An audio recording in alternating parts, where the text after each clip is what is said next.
So the next area is avoiding a binding precedent. Now this is an area that comes up quite often, and there's various different questions that can ask about it. So you need to thoroughly understand the concept of avoiding and how it links to judicial precedent in order to be able to answer the questions properly. So, in a sense, what it's saying is that obviously we know, due to the hierarchy, that courts have to follow binding precedents. But there may be situations whereby the judges don't want to. It could be because if they followed it, it could be that a bad decision has been made. It could be that they've realised that an old law is incorrect or absurd. So there's a lot of situations whereby a judge will look at a situation, see the binding precedent that they should follow and think, do you know what, I really don't want to follow it. Now, in order for them to do that, they have to avoid that binding precedent. And basically that means that we create a new law, and the idea, remember, the concept of stare decisis is then overlooked. Right? The idea is that we don't do it very often, but we understand that there will be situations where to make a better decision you have to avoid a binding precedent. So there are 4 possible ways to avoid a binding precedent, which, remember, or if you can remember, is drop. Right? So the way to remember it is, if you drop something, you get rid of it, i.e. avoiding. So the first D stands for distinguishing, then we've got reversing, then we've got overruling, and then we've got per incuriam. Now, the easiest type of question that could be asked would be the more general question of describe the different methods of avoiding a binding precedent. In that case, you would obviously describe all 4. Right? However, they could just pick one with a different concept. So it could be something like describe the term distinguishing and describe the term binding precedent, or describe the term ratio and describe the term distinguishing. No matter what term they ask, it's always the same structure, DFC. So give a definition of that term, do some features, so anything else at all you can remember about that concept, and then wherever possible, as many cases. Remember, when they mark this, unlike English legal system, this one is all about cases, and you can't get into certain levels without a certain number of cases. The other possible question that they could ask is down here, and this is asking about how lower courts can avoid. And out of the 4 methods, lower courts can only do 2, which is distinguishing and per incuriam. Right? So let's have a look at what they mean. Probably the easiest one to remember is the concept of distinguishing. Right? Distinguishing, remember, difference. Right? If you distinguish, you are highlighting a difference between the 2. So if I were a judge, I might look at the case in front of me, I might find the binding precedent and realise, you know what, I really don't want to follow that binding precedent because it might make a bad decision. So one of the easiest methods is that if I can look at the case in front of me, I can look at the binding precedent, and if I can find a difference, then basically I can avoid it. I can turn around and say, well, I don't have to follow that binding precedent because my case in front of me is different to the one that I should follow, and therefore I don't have to. Now, because it's the easiest method, the problem is that judges do it quite often. And what we've got into a situation where basically judges have known as splitting hairs. So they've found tiny differences and been like, oh, I can distinguish because there's a difference. And basically it means that we have, say, one area of law or a tiny area of law that might have 4 or 5 different binding precedents, because ultimately what the judges have done is distinguished, and this is known as splitting hairs. Right? So it is done very often, which again, really, even though they are allowed to do it, is a little bit naughty for the judges. So the next issue then, remember, is that they need cases. Right, so we've got a definition, i.e. finding a difference. We've got our features, i.e. something else, so explaining how it works, and again explaining this idea of minute differences. So what's important is cases, and we have several cases to do with distinguishing.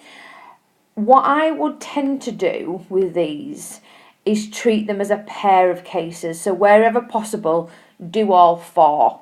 Right, because you could have somebody who decides that they are classed as two, or you could have an examiner who classes them as one. So start off, we've got Balfour and Balfour and Merit and Merit, and this was to do with both of them were to do with maintenance payments, to do with when they were getting divorced. Right. So Balfour and Balfour, they had a verbal, right, and they lived together. Right, and basically, to do with the maintenance payments, they basically said that the court held that it couldn't be upheld because it was only verbal and it didn't amount to a contract. Right? Not that long after, you have the Merit and Merit. Now, again, this was to do with maintenance payments, to do with husband and wife splitting up and who were paying for what. Now, this was a written agreement and they lived apart. Right? Now, in the judging Merit, they thought, right, okay, let's have a look at the previous precedent. The previous precedent was Balfour stating that it didn't amount to a contract. But in the judging Merit thought, do you know what, I think it should actually amount to a contract. So what he did was, he said, right, I can find a difference. My two differences are that one was verbal, one was written. One lived together, one lived apart. That's enough of a difference to distinguish. So actually, in Merit, I don't have to follow Balfour, and actually I can say it does follow a legally binding contract. Now, the second set of examples is Dias and Rogers. Right, and this again was a highlighting a difference. Now again, when you're talking about this, make it clear what the difference is. Remember, I've said to you before, these cases aren't there to annoy you, they are there to highlight what you've just talked about. So the concept you're talking about is distinguishing, you are highlighting this distinguishing factors. So Dias was the one where he supplied the victim with heroin, so he gave the victim some heroin. The victim self-injected and he died. Question was, could that person who gave him heroin be guilty of manslaughter? And they said, do you know what, it cannot be manslaughter at all because he's taken no part. He's just given him some heroin. Rogers, very similar situations. There was one difference, right? That difference was, remember, that he held the belt around the victim's arm. So he gave him the heroin. Again, the victim self-injected, but the defendant helped him self-inject. That's enough of a difference to say, do you know what, Dias, you're not guilty of manslaughter because you didn't do anything, you just supplied drugs. Where actually, Rogers, you are guilty of manslaughter because you played an active role in helping him take them drugs. Right? Again, remember, always highlight that distinguishing feature. Now, the second concept then is reversing. Right? Reversing, many students get confused with the difference between reversing and overruling. Reversing, just remember, you change the decision. You don't change the law. You don't scrap an old law, create a new law. We're just changing the decision. So, in other words, in simple terms, guilty or not guilty. Right? So, for example, one court might say they're guilty. It then goes on an appeal. The appeal court says they're not guilty. Or the other way around. So, this lower courts can't do. So, it's only higher courts who can reverse a decision of a lower court, right? So like, for example, Court of Appeal turns around and says someone's not guilty, prosecution, appeal, Supreme Court say actually they are guilty. The law doesn't change, we don't have new laws, nothing, literally we are changing a decision, right? And that's what you always need to remember because there's always slightly confused. So, one of the most favourite cases is Sweet versus Parsley, right? So, she rented a flat out to students in Oxford. They grew cannabis without her knowing whatsoever. However, Mrs. Sweet was charged with managing premises for the production of drugs. Because in other words, she managed that flat, she owned that flat that were producing drugs. Now, every court said she was guilty. Right? You should be able to understand this case a little bit more now you've done a strict liability. So they all said that it was irrelevant, didn't have any mens rea, they all found her guilty. Yeah? Court of Appeal turned around and said, I'm really sorry, Mrs. Sweet, but you're guilty. I know you didn't know, but it's drugs, it's strict liability, I'm sorry. She finally appealed to the then House of Lords. They turned around and said, Jen, what, it's not fair. Let's make her not guilty. Right? So they reversed the decision. So the law still stands, but they just changed that decision from her being guilty to not guilty. Right? Now, third concept is overruling. Overruling is more of a bigger deal, if you want to look at it that way. This is when we are getting rid of a law and making a new one in its place. So reversing, just change a decision. Overruling, we're actually changing a law. We're getting rid of a law and we are making a new one. Right? Now, that could be because there's something wrong with it. Could be because it's decided wrong. Could be because it's made wrong. Could be because it's out of date. Whatever. Right? And depending who can overrule who also depends on the hierarchy. Now, one of the things that you also need to understand is how overruling is what is known as retrospective. And retrospective basically means that once a law is overruled, so say for example one was overruled today, it only applies forward, not back, right? So randomly, I know it would never happen, but if they turn around and said, right, you can now not be guilty of murder, everybody who in prison who's guilty of murder can't turn around and go, hold on, the law's changed. So from the point that it changes, it's forward, not backwards, right? Now, overruling depends upon the hierarchy. Again, you should know this off by heart by now. So the two things you need to know about each court is, can they overrule lower? Can they overrule their own decisions? Right?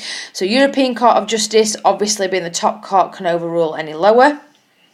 They also can overrule themselves, so they can change their own mind.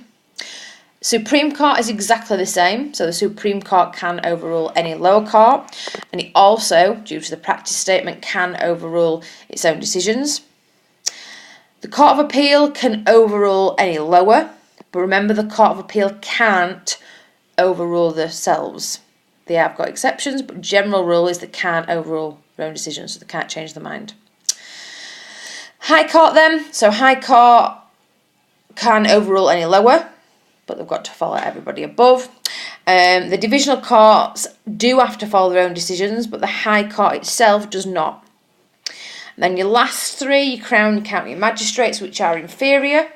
Those inferior courts obviously have to follow anybody above, and again they can change their mind, so they can overrule their own decisions, because ultimately nobody really cares because they're the lowest courts. So a couple of examples then. These are different types of examples, and there's loads and loads of examples. So any examples you can think of, a case overruling another case, whether it be an attempt, whether it be in theft, whatever, it doesn't matter. You can use any example. So if it's easy for you to remember examples from criminal, then fair dues. Right? Davis versus Johnson. This was to do with the House of Lords overruling their own decision. So Davis versus Johnson, it was the case of Pepper versus Hart that overruled Davis versus Johnson. So it's just an example of the practice statement. You probably can remember R versus R. R versus R was to do with whether you could be guilty or not guilty of raping your wife. Now, R versus R overruled old common law, right? Been around for years and years and years, and basically R versus L said now that a husband can be guilty of raping his wife. And then the last one, James and Karimi, this was a kind of a controversial one, and this was a Court of Appeal case, and the Court of Appeal were naughty in the fact that they overruled a House of Lords case, which obviously they shouldn't because they're lower in the hierarchy, and instead followed a Privy Council case. So again, it just shows that overruling should generally be for the hierarchy of who overrules who, but sometimes, obviously, it doesn't, and you get naughty judges who overrule higher courts. Then we've got the last one. The last concept is the idea of per incurium. All you need to remember with per incurium is error, right? So that error could be anything. It could be an error in they've misapplied the law, they've misunderstood it. It's some sort of an error. It doesn't make any difference what the error is. But basically we're saying, I've got a law in front of me. I've looked at the previous law. I've highlighted that the previous law has got an error. So do you know what? I can avoid it. I do not have to follow it. And therefore I can create a new precedent. Right? A couple of examples then. Shaw versus the DPP was the one to do with in making a list, a directory of prostitutes, and he was charged with conspiracy to corrupt public morals. This case is always seen as an error case because they basically completely ignored a law when they decided the case. So by ignoring the law, they obviously made an error. Then we've got Williams and Fawcett. This was to do with Court of Appeal. Now remember, the Court of Appeal have to follow their own decisions. Unless they distinguish or unless they highlight that something's been made in error. So the Court of Appeal looked at their previous own decision, they realised that they'd made a mess of it, they'd made an error, so said, right, we're declaring that previous one per incurium, we don't have to follow it, we can make a new one. So in a way they're actually admitting that they'd made a mistake, but it did mean that they could avoid that binding precedent by per incurium. Now, the last thing that you do mention, and again you do get credit for it, a lot of the times on the answers you can't get into the top level without mentioning this, is not only can you avoid a binding precedent by distinguishing, reversing, overruling or per incurium, you can also avoid a binding precedent if either there's a new EU law or a new European law to do with human rights. So for example, I've got a case in front of me, I look at my old case that I have to follow, but I realise that only recently in the past couple of months there's been a new EU law made that actually changes it all.